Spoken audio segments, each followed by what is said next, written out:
Hello dear students, welcome to Well Academy. This is your English mentor Akansha Kumar and this video is a part of our Basic to Advanced English course for all competitive exam. Be it SSC, banking and other government job, ये course आपको हर एक exam के English section में help करेगा because यहाँ पे हम लोग इंग्लिश को बेसिक टू एडवांस कवर करेंगे। हर एक टॉपिक को मैं आपको बहुत डिटेल में पढ़ाऊंगी, किस तरह के क्वेश्चन आएंगे, किस तरीके से उन्हें टैकल करना है, क्या शॉर्टकट्स होने चाहिए, वो सारी चीज़ें इस कोर्स में आपको मिलेंगी। तो चलिए विदाउट वेस्ट ऑफ टाइम शुरू करते हैं आज की वीडियो। आज की वीडियो में हम डिस्कस करेंगे ग्रामर और ग्रामर की इंपॉर्टेंस बिकॉज कोई भी एग्जाम जिसमें इंग्लिश सेक्शन आता है वहां ग्रामर बेस्ड क्वेश्चन ना आए, ऐसा हो नहीं सकता। Grammar is an indispensable part of any competitive exam. चाहे फिर वो एरर स्पॉटिंग के थ्रू आपसे ग्रामर चेक करेगा, आपकी फ्रेज रिप्लेसमेंट या फिर सेंटेंस इंप्रूवमेंट के थ्रू, या फिर कुछ फिल इन द ब्लैंक्स और क्रॉस टेस्ट होते हैं जिसमें ग्रामर की एप्लीकेशन आपको देखने को मिलेगी। बैंकिंग एग्जाम जहां पे रीडिंग कॉम्प्रिहेंशन थोड़ा सा प्रोमिनेंट है, वहां पे भी आपसे अच्छे खासे ग्रामर रूल्स को अप्लाई करने को दिया जाता है। आपकी लॉजिक और आपकी इंग्लिश की जो नॉलेज है उसको चेक किया जाता है। तो चलिए शुरू करते हैं सबसे पहले ग्रामर की डेफिनेशन से। ग्रामर जो कि एक बिल्डिंग पिलर है आपकी प्रिपरेशन का, अगर वो चीज़ आपकी मजबूत नहीं होगी तो आगे की जितनी भी चीज़ें आप पढ़ेंगे, चाहे फिर वो अलग अलग टॉपिक्स हैं जैसे subject verb agreement, preposition, conjunction, modifier, वो कुछ भी चीज़ क्लियर नहीं हो पाएगी। तो ये सेशन बहुत ही बेसिक सेशन है, इसको आपको अच्छे से देखना है। चाहे आप इस वीडियो को 2 बार देखें, बट इस सेशन की हर एक चीज़ आपके जहन में बस जानी चाहिए। तो सबसे पहले ग्रामर क्या होती है? जैसे किसी भी लैंग्वेज के अपने रूल्स एंड रेगुलेशन होते हैं, उस लैंग्वेज को सही तरीके से लिखने, बोलने और पढ़ने के लिए। सिमिलरली इंग्लिश जो लैंग्वेज है उसके अपने कुछ रूल्स होते हैं जिससे कि आप जो भी गलतियां करते हो लिखने, बोलने, पढ़ने में, उनको ओमिट किया जा सके। तो grammar is the study or use of the rules about how word changes their form and combine with other words to express meaning. Sentence formation में हेल्प करता है ग्रामर, और ये सुनिश्चित करता है कि कोई सेंटेंस जब आप फॉर्म करो उसमें कोई भी ग्रामेटिकल एरर ना हो, वर्ड्स जो यूज हो वो अपने मीनिंग के साथ, अपने तरीके के साथ, अपनी जगह पे यूज हो। सो बेसिकली ग्रामर के 2 फंक्शन होते हैं। ग्रामर के जो रूल्स और रेगुलेशन होते हैं 2 चीज़ों में काम आते हैं। पहला, सेंटेंस फॉर्मेशन में काम आते हैं। तो सबसे पहला लेवल जो होता है यहाँ पे वो होता है, या फंक्शन जो होता है सेंटेंस बनाने का, ठीक है, सेंटेंस को फॉर्म करने का। दूसरा लेवल जो होता है वो सेंटेंस को करेक्ट करने का। आपके पास बहुत सारे वर्ड्स हैं, आप इससे कैसे एक सेंटेंस बनाओगे, ठीक है, उसको कैसे करेक्टली फॉर्म करोगे जिससे कि वो एक मीनिंगफुल सेंटेंस बन पाए, ये सुनिश्चित करता है ग्रामर। तो सबसे पहले हम लेवल 1 की बात करेंगे कि सेंटेंस फॉर्मेशन कैसे होगी। जैसे जैसे वीडियोस आगे बढ़ते जाएंगे हम लोग सेंटेंस फॉर्मेशन में यूज होने वाले पार्ट्स ऑफ स्पीच, ओके, उनकी बात करेंगे, और सेंटेंस करेक्शन के लिए जितने भी रूल्स होते हैं जैसे सब्जेक्ट वर्ब एग्रीमेंट हो गया, टेंसेस हो गए, प्रेपोजिशन के रूल हो गए, प्रोनाउन के रूल हो गए, वो भी आगे वीडियोस में हम बात करते रहेंगे। बट अभी कुछ वीडियोस में हम बात करेंगे सेंटेंस फॉर्मेशन की। सेंटेंस फॉर्मेशन आखिर होगा कैसे? सेंटेंस फॉर्मेशन के लिए कंपोनेंट्स होते हैं जिनको हम बोलते हैं पार्ट्स ऑफ स्पीच, उसकी बात हम यहाँ पे करेंगे। बट आगे चलने से पहले मैं बार बार सेंटेंस वर्ड का यूज कर रही हूँ। जिन लोगों को पता है वेल एंड फाइन, जिन लोगों को नहीं पता है उनके लिए मैं थोड़ा सा डिफाइन कर देना चाहती हूँ आखिरकार सेंटेंस होता क्या है। Sentence end with a period, period होता है आपका full stop, question mark on a और एन एक्सक्लेमेटरी पॉइंट, ओके, या तो ये फुल स्टॉप से एंड होगा, या क्वेश्चन मार्क से एंड होगा, या फिर ये एंड होगा एक्सक्लेमेटरी मार्क से। ये चीज होती है इंपॉर्टेंट। बट इससे ज्यादा इंपॉर्टेंट क्या है? सेंटेंस में बी कंपोज्ड ऑफ वर्ड्स और group of words arrange in a coherent and unified pattern. तो बेसिकली आपको 3-4 चीजें यहाँ पे याद रखनी है। एक सेंटेंस जो होना चाहिए वो ग्रुप ऑफ वर्ड होना चाहिए, वो group of words properly arranged होने चाहिए, ठीक है। अगर वो वर्ड्स अरेंज नहीं है तो वो आपको एक मीनिंग नहीं दे पाएंगे। अगर वो मीनिंग दे रहे हैं तो इसका मतलब ये एक प्रॉपर सेंटेंस है। For example, this is girl, although ये ग्रुप ऑफ वर्ड है, आप देखो ये ग्रुप ऑफ वर्ड है, पहली नेसेसिटी तो ये है। क्या ये अरेंज है प्रॉपरली? नहीं, अरेंज नहीं है प्रॉपरली।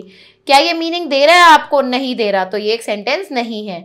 तो ग्रामर के थ्रू हम ये पता लगाएंगे ये सेंटेंस कैसे ठीक होगा। This is a girl. तो ग्रामर ये कहता है कि भाई जो भी इंडिकेटिव वर्ड है वो पहले आएगा, उसके बाद वर्ब आएगा, और उसके बाद जो है अकॉर्डिंग टू दिस सेंटेंस हम लोग ऑब्जेक्ट का यूज करेंगे। इसी तरह के कुछ रूल्स हैं जिनको हम पढ़ेंगे, तो ध्यान रखिएगा। सेंटेंस की डेफिनेशन आपको पता चल गई है अभी फिलहाल के लिए। ग्रुप ऑफ वर्ड होने चाहिए, प्रॉपर्ली अरेंज होने चाहिए, मीनिंग देना चाहिए, और हमेशा सेंटेंस के एंड में आपको फुल स्टॉप, क्वेश्चन मार्क या एक्सक्लेमेटरी मार्क मिलेगा, और सेंटेंस हमेशा कैपिटल लेटर से शुरू किया जाएगा। ओके, अब आगे चलते हैं। ग्रामर के लिए जो एक चीज की रिक्वायरमेंट होती है वो होती है स्टैंडर्ड सेंटेंस की रिक्वायरमेंट। जैसे कि हमारी बॉडी को एक स्केलेटन की जरूरत होती है सो दैट सब चीजें यूनाइट होके आपकी बॉडी बना पाए, उसी तरीके से ये एक बेसिक स्ट्रक्चर है सेंटेंस के लिए। अगर इसके अकॉर्डिंग सेंटेंस फॉर्मेशन होगा तो ये क्या करेगा, ये सुनिश्चित कर लेगा कि सेंटेंस ग्रामेटिकली करेक्ट होगा। अब इसमें 3 चीजें होनी जरूरी होती हैं।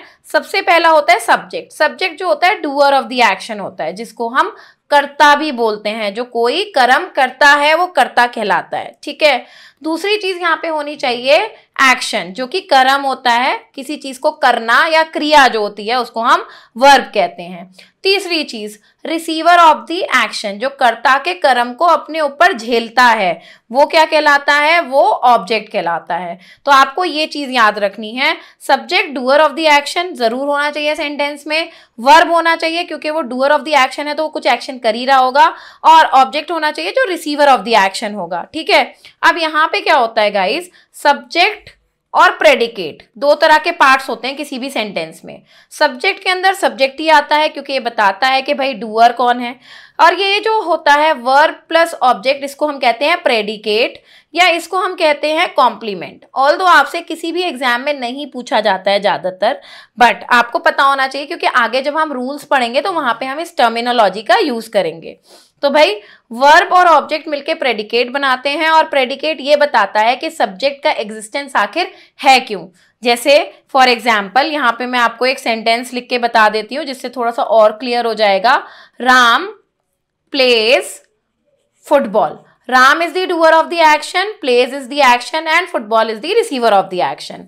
अब राम अगर अकेला है, इसके साथ प्लेज और फुटबॉल नहीं है, तो ये कुछ सेंस नहीं बना रहा है। बट राम को कौन कंप्लीट कर रहा है, वर्ब और ऑब्जेक्ट। राम क्या कर रहा है, राम खेल रहा है फुटबॉल। राम प्लेज फुटबॉल, वो फुटबॉल खेल रहा है। सो ये सब्जेक्ट हो गया, ठीक है, और वर्ब और ऑब्जेक्ट मिलके प्रेडिकेट बनाते हैं। इसको हम कॉम्प्लीमेंट भी बोल सकते हैं, ठीक है। वो क्या वाली वीडियोस में आप देखोगे, ये कॉमन कंफ्यूजेबल वर्ड्स मैंने आपको पढ़ाए हैं। 2 तरह के कॉम्प्लीमेंट होते हैं, एक कॉम्प्लीमेंट विद अ आई और एक कॉम्प्लीमेंट विद अ ई। आई वाला जो होता है that is to praise somebody, that my boss has given me a compliment, और ये ई वाला जो होता है it is to complete. Okay, जैसे your wife is complimenting you, your shoes are complementing your attire. तो ये वर्ब और ऑब्जेक्ट मिलके कॉम्प्लीमेंट करते हैं सब्जेक्ट को, कंप्लीट करते हैं उसके होने को, उसके एग्जिस्टेंस को। सो आई होप ग्रामर समझ में आ गया। रूल्स एंड रेगुलेशन होता है किसी भी लैंग्वेज को लिखने, बोलने, पढ़ने का, ठीक है। सेंटेंस ग्रुप ऑफ वर्ड्स होते हैं, प्रॉपर्ली अरेंज होने चाहिए, मीनिंग देने चाहिए, कैपिटल लेटर से शुरू होगा, फुल स्टॉप, एक्सक्लेमेटरी मार्क या फिर क्वेश्चन मार्क पे खत्म होगा। स्टैंडर्ड सेंटेंस के अंदर 3 चीजें होनी जरूरी हैं, सब्जेक्ट, वर्ब और ऑब्जेक्ट। सब्जेक्ट अलग होता है, ऑब्जेक्ट और वर्ब मिलके प्रेडिकेट बनाते हैं। सब्जेक्ट और प्रेडिकेट मिलके आपका एक स्टैंडर्ड सेंटेंस या एक मीनिंगफुल सेंटेंस बनाते हैं। फाइन। अब सेंटेंस बनते किस चीज से हैं, सेंटेंस फॉर्मेशन किस चीज से होगी, पूरी वीडियो इसी चीज के बारे में है। तो आइए हम मेन मुद्दे पे आते हैं। सेंटेंसेस जो बनते हैं वो बनते हैं पार्ट्स ऑफ स्पीच से। 8 तरह के पार्ट्स ऑफ स्पीच होते हैं। पहला नाउन, दूसरा प्रोनाउन, तीसरा वर्ब, चौथा adverb, 5th is the adjectives, 6th जो है वो कंजंक्शंस होते हैं, then we have prepositions and we have interjections as the 8th part of speech. Okay, अब कुछ लोगों को ये भी डाउट रहता है कि भाई आर्टिकल्स भी तो पार्ट ऑफ स्पीच में आते हैं, क्योंकि काफी बुक्स में इसको 9th पार्ट ऑफ स्पीच दिया गया है, ठीक है। बट ऐसा कुछ नहीं होता। आर्टिकल्स जो होते हैं वो एडजेक्टिव्स का पार्ट होते हैं। अब आप सोच रहे होगे कि क्यों होते हैं, तो जब एडजेक्टिव्स वाली वीडियो देखोगे तो उसमें आपको इसका रीजन पता चलेगा। ओके, तो आर्टिकल एडजेक्टिव्स का पार्ट क्यों होते हैं तो इलैबोरेटली मैंने वहां पे बताया, बस इस वीडियो में भी मैं आपको थोड़ा बहुत इसके बारे में बता दूंगी, फाइन। अब पार्ट्स ऑफ स्पीच को मैंने दो पार्ट्स में डिवाइड किया है। एक वीडियो में हम नाउन, प्रोनाउन, वर्ब और एडजेक्टिव्स पढ़ेंगे। नेक्स्ट वीडियो में हम लोग एडवर्ब, कंजंक्शन, प्रेपोजिशन और इंटरजेक्शंस पढ़ेंगे, जिससे कि हम थोड़ा थोड़ा करके पढ़ें और आप इजीली रिवाइज करके उसको याद कर पाओ, उस चीज को रिटेन कर पाओ for a longer period of time. अब पार्ट्स ऑफ स्पीच का फंक्शन क्या होता है, ये पार्ट ऑफ स्पीच आखिर करती क्या है? Parts of speech explain how a word is used in the sentence.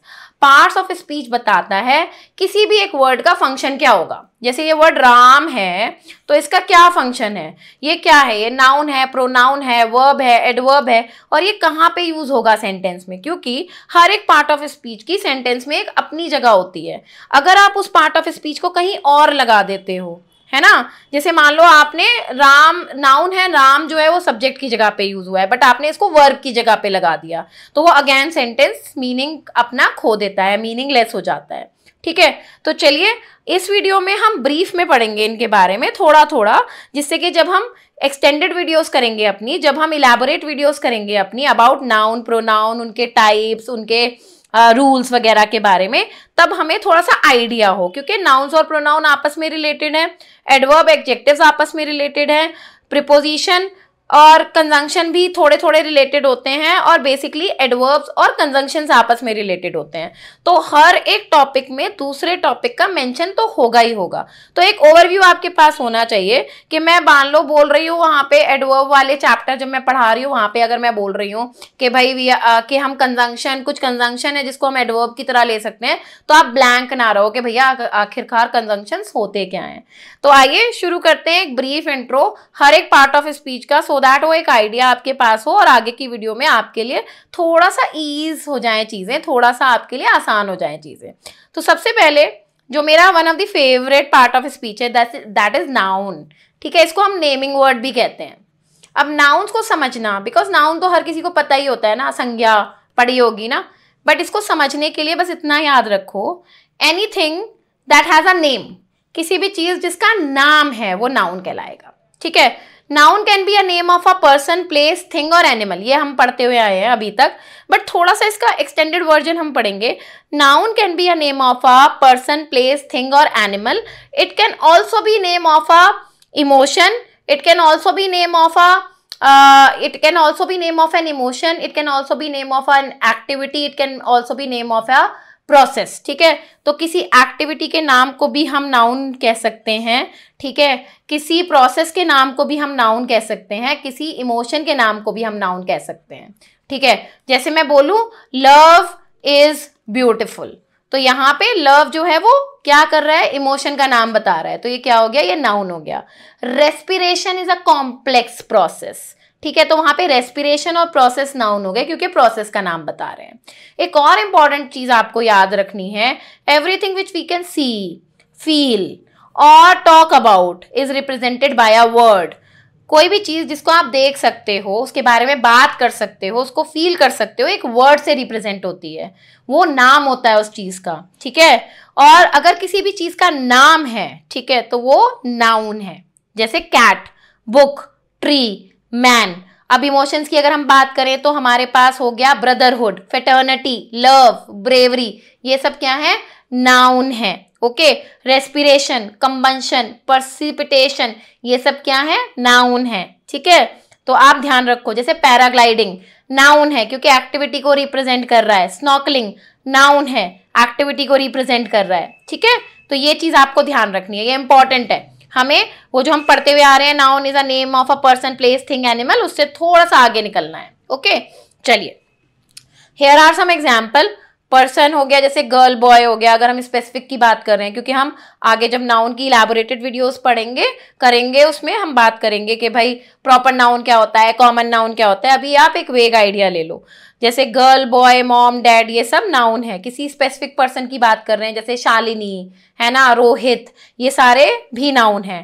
Place की बात कर रहे हैं, जैसे स्कूल, ऑफिस, नाउन है। दिल्ली, इंडिया, नाउन है। डॉग की अगर हम एनिमल्स की बात कर रहे हैं, डॉग, काउ, कैट, नाउन है। मान लो मेरी कैट का नाम है एलिजाबेथ, तो एलिजाबेथ भी नाउन है। मेरे डॉग का नाम है जोजो, तो जोजो भी एक नाउन है।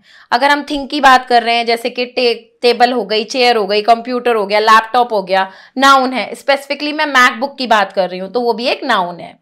अब एक जनरल क्लासिफिकेशन, वैसे तो noun can be divided into many types, जैसे common noun, proper noun, abstract noun, जैसे मैंने बताया आगे वीडियोस में बात करेंगे, बट ये अभी एक जनरल क्लासिफिकेशन की बात करते हैं। सिंगुलर और प्लूरल, जैसे एक बच्चा होगा, एक लड़का होगा तो उसे बॉय बोलेंगे, बहुत सारे लड़के होंगे तो उसे हम बॉयज बोलेंगे।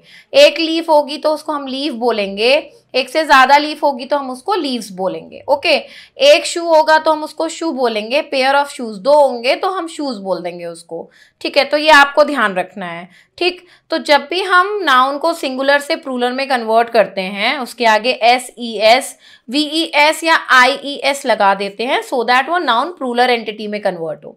तो ऐसा नहीं है VES हर जगह लग जाता है, वो कुछ स्पेसिफिक वर्ड्स हैं जहाँ पे VES या IES लगता है। जैसे फॉर एग्जाम्पल पेनी, एक पेनी के लिए यूज होता है, बहुत सारे पेनीज जो होते हैं वो इस तरीके से यूज, उसके आगे IES लगता है। तो बेसिकली नाउन को जब हम मल्टीपल एंटिटीज में या प्लूरल एंटिटी में कन्वर्ट करते हैं, SES और VES और IES का यूज कर लेते हैं, केवल इतना जानिए यहाँ पे। तो आई होप नाउन का एक ओवरव्यू मिल गया है। अब आइए इन सारे एग्जाम्पल्स में से पहचानिए नाउन क्या है। तो मैं आपकी हेल्प कर देती हूँ, आप लोग साथ में देखते रहो। The cat chase the mouse, cat noun है, सब्जेक्ट है, और माउस भी नाउन है। चेस्ड का मतलब होता है पीछा करना, तो ये वर्ब है। She bought a new car, तो कार नाउन है, नेम ऑफ एन ऑब्जेक्ट, किसी इंस्ट्रूमेंट का नाम है। The sun rises in the east, तो सन जो है वो नाउन है क्योंकि यूनिवर्सल ट्रुथ है, और ईस्ट जो है नेम ऑफ अ डायरेक्शन है, तो नाम बता रहा है। द रिवर फ्लोड कामली, तो रिवर जो है नाउन है यहाँ पे क्योंकि किसी भी चीज का नाम रिवर बता रहा है। कामली और फ्लोड जो है वो किसी एक ऑब्जेक्ट का, किसी चीज का नाम नहीं बता रहे। द स्टूडेंट लिसनड अटेंटिवली, तो स्टूडेंट नाउन है यहाँ पे। Mountain surrounded the valley, mountain ने वैली को पूरा घेर रखा था, तो माउंटेन और वैली यहाँ पे नाउन है। Okay, then we have the baby giggled with joy, तो बेबी तो नाउन है ही, joy name of an emotion है कि भाई बेबी जो है वो खिकी करके हंस रहा था। जो धीरे धीरे हंसते हैं ना बेबी, आपने देखा होगा, तो वो खुशी के मारे धीरे धीरे हंस रहा था। द कॉन्सर्ट वॉज इलेक्ट्रीफाइंग, तो कॉन्सर्ट यहाँ पे नाउन है। The ocean sparkled under the moonlight, ocean चमक रहा था, स्पार्कल्ड मतलब होता है चमक रहा था, मूनलाइट के अंडर, तो मूनलाइट पड़ रही थी ओशन पे, समुद्र पे, और वो जो उसकी लहरें थी वो चमक रही थी। तो ओशन और मूनलाइट यहाँ पे क्या हो गया, नाउन हो गया। हर स्माइल, स्माइल नाउन है obviously. Brightened the room, room को उसने एकदम चमका दिया था। Love is a beautiful emotion, तो लव नाउन है और इमोशन तो ऑब्वियसली नाउन है। सो गाइज ये सारे नाउन है। दोबारा से मैं रिपीट कर देती हूँ। Noun is a naming word, anything which has a name is a noun. Name of a person, place, thing, animal, activity, process and emotion can be a noun. Okay, तो ये चीज आपको समझ लेनी है। फाइन, चलिए नेक्स्ट पार्ट ऑफ स्पीच पे चलते हैं, that is a pronoun. Pronouns are sisters of noun basically. अब प्रोनाउंस का काम क्या होता है? प्रोनाउन का काम होता है रिप्लेस करना नाउन्स को। अगर नाउन्स का रिपीटिशन बार बार हो रहा होता है सेंटेंसेस में, पैराग्राफ्स में, तो उस रिपीटिशन को अवॉइड करने के लिए, बिकॉज मॉडर्न ग्रामर कहती है किसी भी चीज़ का रिपीटिशन जो है वो सही नहीं होता, रिडेंडेंसी जो होती है वो अलाउड नहीं है मॉडर्न ग्रामर में, तो नाउन को रिप्लेस करने के लिए प्रोनाउन यूज किया जाता है। जैसे for example, Ram is a boy, Ram is a boy, full stop, Ram is smart, ठीक है, राम इज इंटेलिजेंट। अब यहाँ पे राम जो है वो रिडेंडेंट हो गया क्योंकि इतनी बार यूज नहीं कर सकते अकॉर्डिंग टू ग्रामर रूल्स। तो हम इसको किस तरीके से, बेस्ट वे क्या है इसको सही करने का? Ram is a boy, Ram is a boy, he is, अब इसकी जगह हम क्या करेंगे, ही इज स्मार्ट, और इसको हटा देंगे, ये भी रिडेंडेंट है, एंड इंटेलिजेंट। ओके, तो राम क्योंकि थर्ड पर्सन सिंगुलर में है उसके लिए हमने ही यूज कर दिया।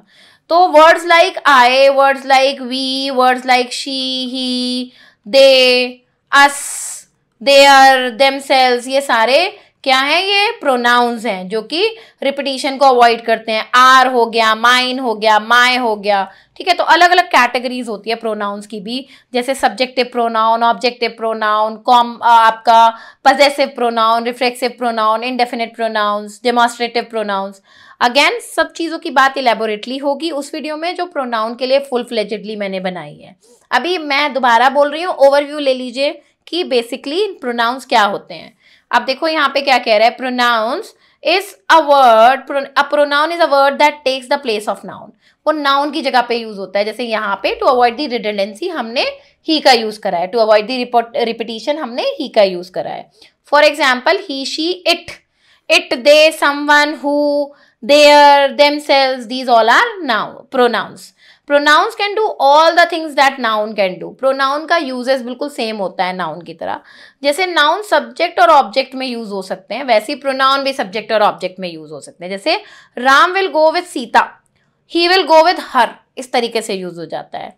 अब देखो pronouns और nouns can be subject, they can be direct object, they can be indirect objects, they can be objects of preposition। जैसे on the wall, ठीक है, तो ये noun हो गया, preposition in on prepositions होते हैं, ये क्या हो गया, ये इसका preposition का object हो गया। with her, तो यहाँ पे her क्या हो गई, preposition का object हो गया, ठीक है। तो अगेन वही मैं कह रही हूँ, जब हम इलेबोरेटली पढ़ेंगे तो इन सब की बात करेंगे, तो डोंट यू वरी। चलो, सो प्रोनाउन समझ में आ गए, ये रिप्लेस करते हैं नाउन्स को। आइए एग्जाम्पल्स हैं यहाँ पे, try to find out the pronouns which are there in the sentences. He is a great athlete, तो यहाँ पे ये he जो है this is basically a pronoun. She loves to read book, तो यहाँ पे she जो है that is a pronoun, क्योंकि pronoun भी किसी person को ही represent कर रहा होगा, ठीक है। it जो होता है वो generally नॉन लिविंग थिंग्स को represent करता है या animals को represent करता है या और जो reptile वगैरह हैं apart from the humans उनकी बात करता है। They are going to the store, तो they हो गया। We went to the beach, we हो गया। I cannot believe it, तो I हुआ और it हुआ, क्योंकि it भी तो प्रोनाउन ही होता है, अभी हमने पढ़ा था। You should try it yourself, ठीक है, तो ये क्या हुआ, यहाँ पे yourself भी प्रोनाउन हो गया। अब yourself समझ लो, yourself जो होता है basically, yourself is basically a reflexive pronoun. Reflexive pronoun क्या करते हैं, refer back करते हैं to the subject of the sentence. Okay, इसको भी हम इलेबोरेटली पढ़ेंगे, अभी एक ओवरव्यू ले लो।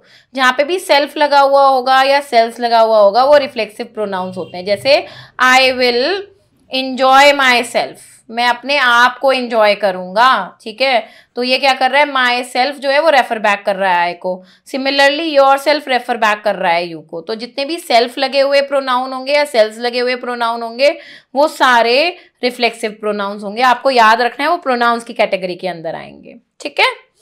इट इज रेनिंग आउटसाइड, तो इट यहाँ पे प्रोनाउन हो गया। ही फॉरगॉट हिज वॉलेट, तो हिज यहाँ पे प्रोनाउन है और ही भी यहाँ पे प्रोनाउन है। ये पजेसिव प्रोनाउन है, ये पजेशन शो कर रहा है, स्वामित्वता बता रहा है, आपका अधिकार बता रहा है। जैसे आई लॉस्ट माई बैग, तो आई प्रोनाउन है और माई प्रोनाउन है, क्योंकि वो बता रहा है किसका बैग खो गया, मेरा खो गया, ठीक है। शी इज टॉलर देन मी।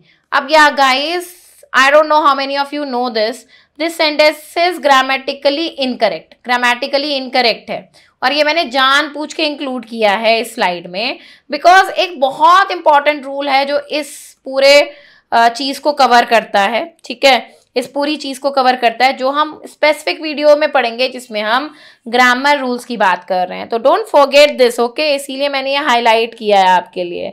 जिन लोगों को पता है वेल एंड फाइन, जिनको नहीं पता है, अगर आप इस तरीके से बोल रहे हो she is taller than me, then this sentence is wrong, and why it is wrong I'll let you know in the later videos, okay? They give us a gift. अब यहाँ पे क्या क्या प्रोनाउन है, they प्रोनाउन है and us pronoun है। So देख लो, pronounce clear हो गए। प्रोनाउंस बेसिकली रिप्लेस करते हैं नाउन्स को, बिकॉज मॉडर्न ग्रामर कहती है रिपीटिशन नहीं होना चाहिए, ठीक है। तो नाउन के प्लेस पे हम प्रोनाउन को इंट्रोड्यूस कर देते हैं। I, me, myself, yourself, their self, these all are pronouns, है ना, ये सारे प्रोनाउंस होते हैं। चलिए नेक्स्ट पार्ट ऑफ स्पीच पे चलते हैं। One of my favourite verbs. Verbs basically क्रिया होती हैं। क्रिया आप जो एक्शंस करते हो उसको बताते हैं, ठीक है। क्या कह रहा है, verb is a word used to describe an action, importantly a state और occurrence of something and forming the main part of the predicate of a sentence such as hear, become and happen। तो हमने पढ़ा था अभी subject होता है और verb और ऑब्जेक्ट मिलके प्रेडिकेट बनाते हैं। तो जिन सेंटेंसेस में गाइस, जिन सेंटेंसेस में वर्ब नहीं होते हैं, most of the sentences are grammatically incorrect. Yes, there are exceptions जहाँ पे वर्ब नहीं होते हैं, है ना, बट आपको समझना पड़ेगा वर्ब का होना जरूरी है कुछ सेंटेंस के लिए। ओके, तो आपको देखना पड़ेगा। ठीक, तो आपकी स्टेट बता सकता है, जैसे यहाँ पे जंपिंग गर्ल, तो बता रहा है लड़की क्या कर रही है, स्टेट बता रहा है she is jumping. The baby sleep, again action बता रहा है और स्टेट बता रहा है क्या कर रहा है, वो सो रहा है। A man Yeats a burger, तो यहाँ पे एक्शन बता रहा है कि मैन क्या कर रहा है, बर्गर खा रहा है। ठीक है, तो ये वर्ब हो गए। वर्ब इंपॉर्टेंट होते हैं, ध्यान रखो, वर्ब बहुत इंपॉर्टेंट होंगे।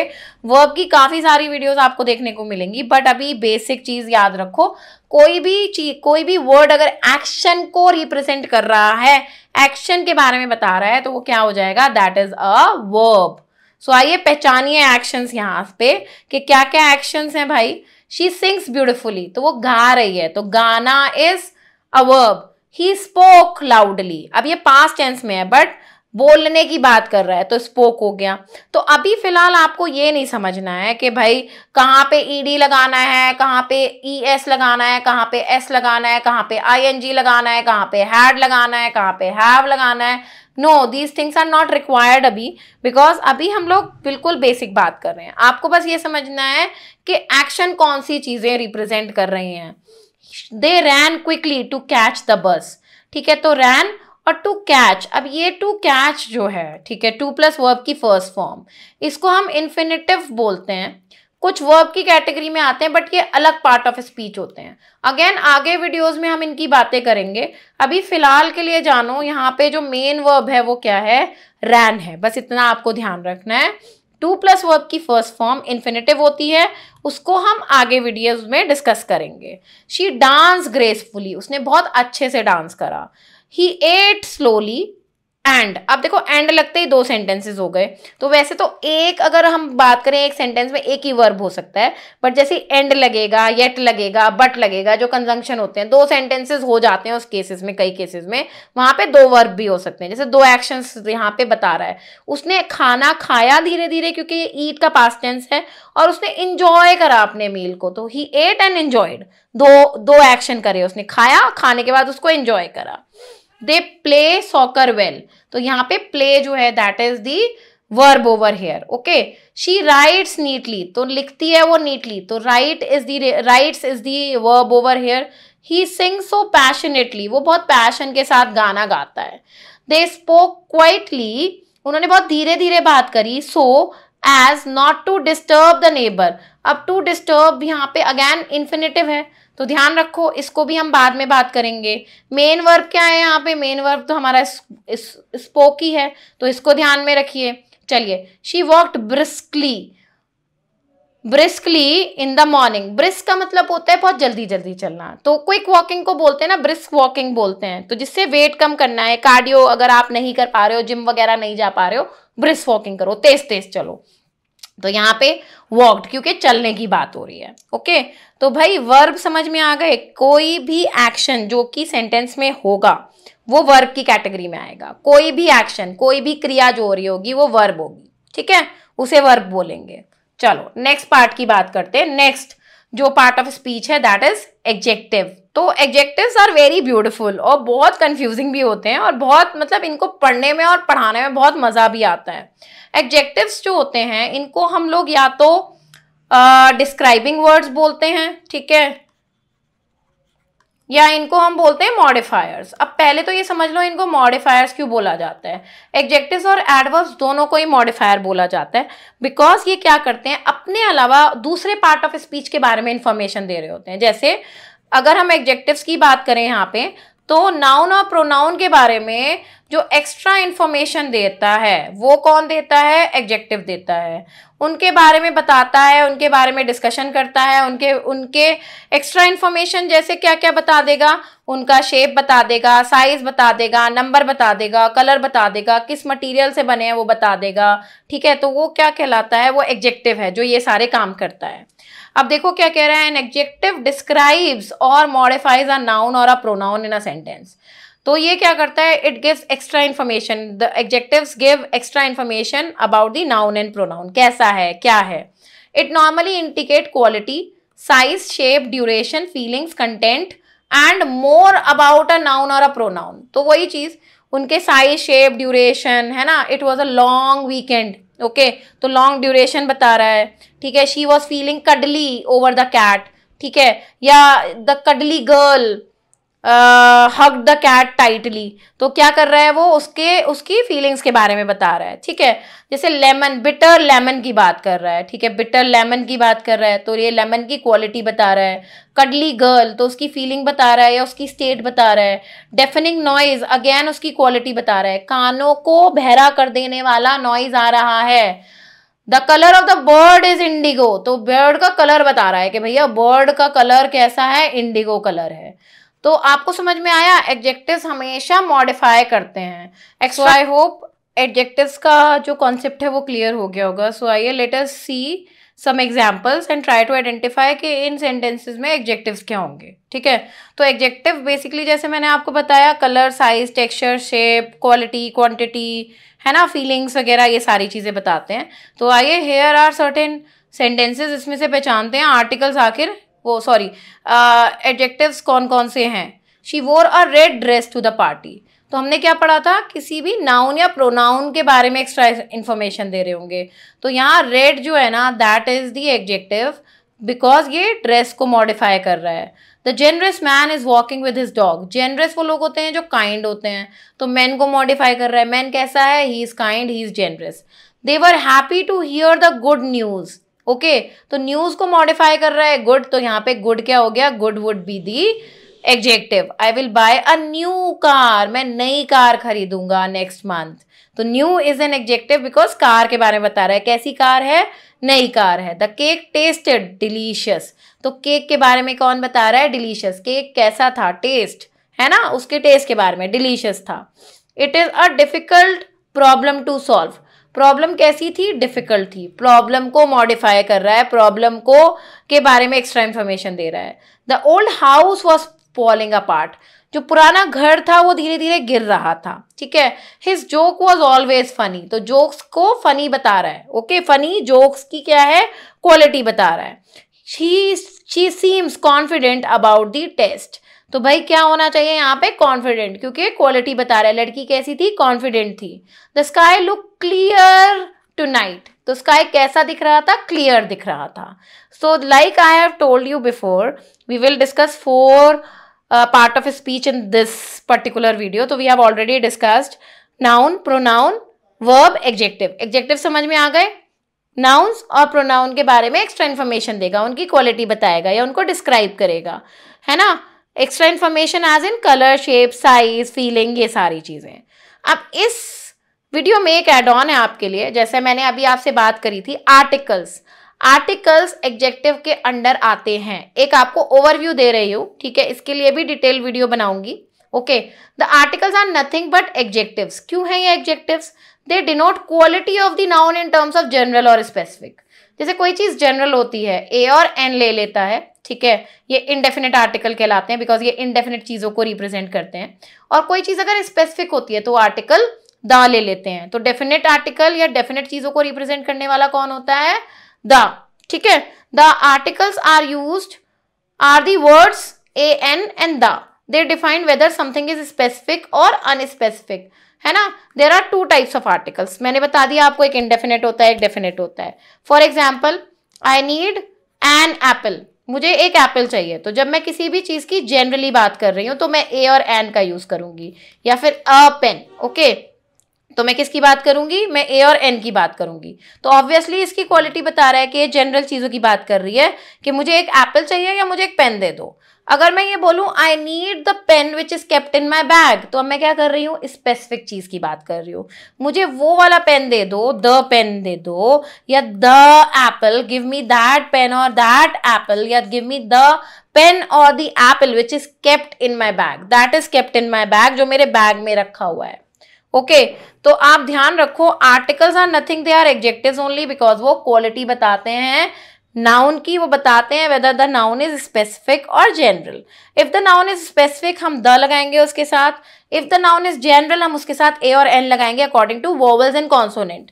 जैसे कि ए ई आई ओ यू वोवल्स होते हैं, जनरली इसके साथ एन लगता है, बाकी कंसोनेंट्स बी सी डी, है ना, एफ जी, इन सब के साथ एक्सेट्रा एक्सेट्रा, इन सब के साथ ए लगता है। But there are certain exceptions, उसकी भी बात हम करेंगे, कहाँ पे आर्टिकल एन नहीं लगेगा, अ लगेगा, या हम लोग एन और भी कंसोनेंट्स के साथ लगा सकते हैं, जैसे NMBA, बिकॉज इसकी प्रोनाउंसिएशन ए से होती है। ओके, तो ये हम आगे आर्टिकल्स वाले वीडियो में बात करेंगे।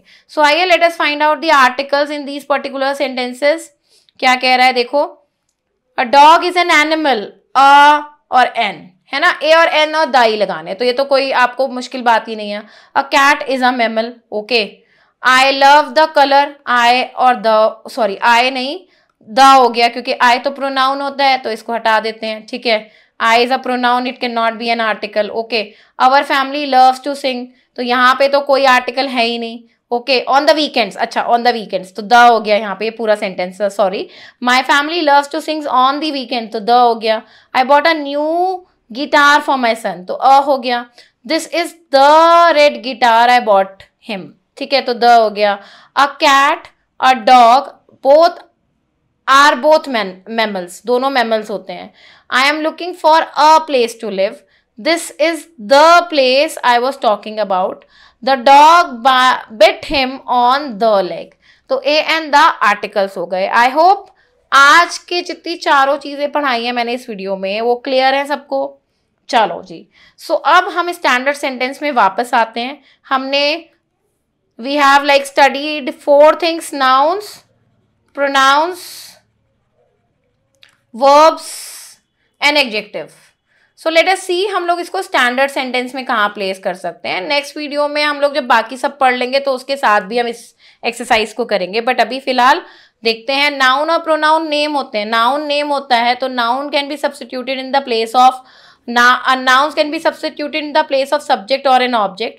Similar is the function of pronoun, तो pronouns को भी हम लोग यहाँ पे सब्स्टिट्यूट कर सकते हैं। वर्ब ऑलरेडी अपनी जगह पे है तो हमें टेंशन लेना नहीं है।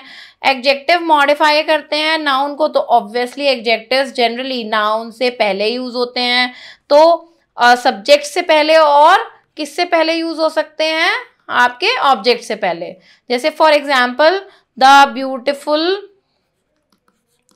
girl is sitting on a broken chair, ठीक है, लड़की एक टूटी हुई चेयर पे बैठी हुई है।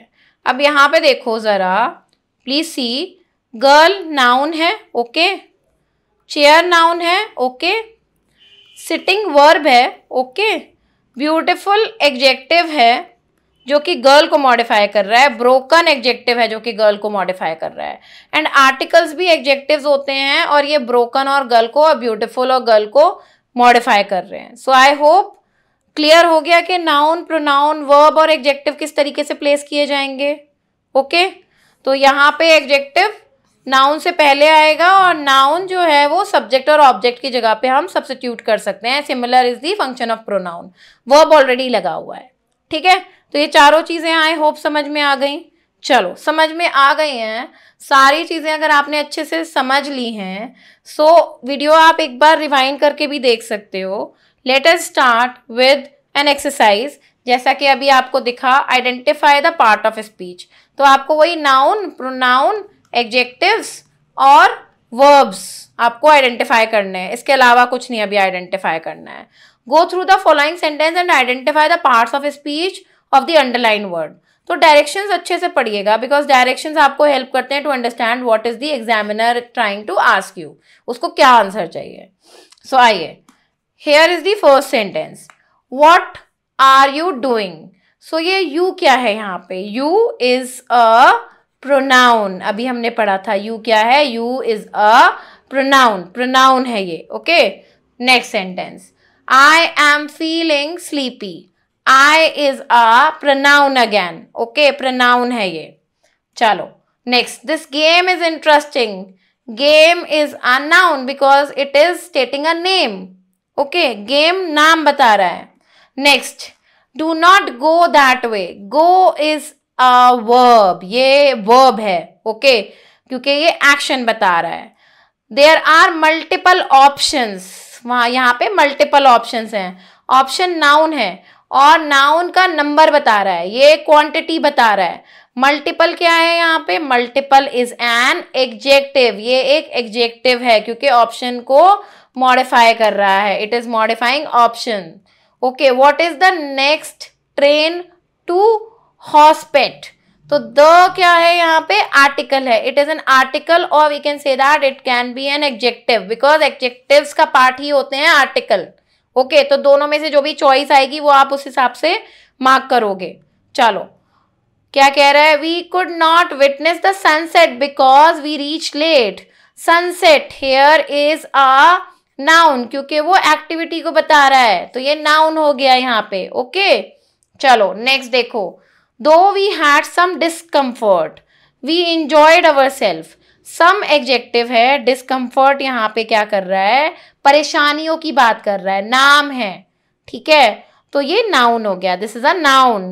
Then we have this sentence, children generally like playing outdoor, तो ये वर्ब है क्योंकि it is stating an action. Then we have this particular sentence, Scarlett and Nini are best friend. Scarlett is a name of a girl. Anything which has a name is known as a noun. So I hope guys, whatever I taught you in this video is clear by now. It's all from my side. Thank you. We'll meet in the part 2 of Part of Speech. Till then, bye, take care and keep learning.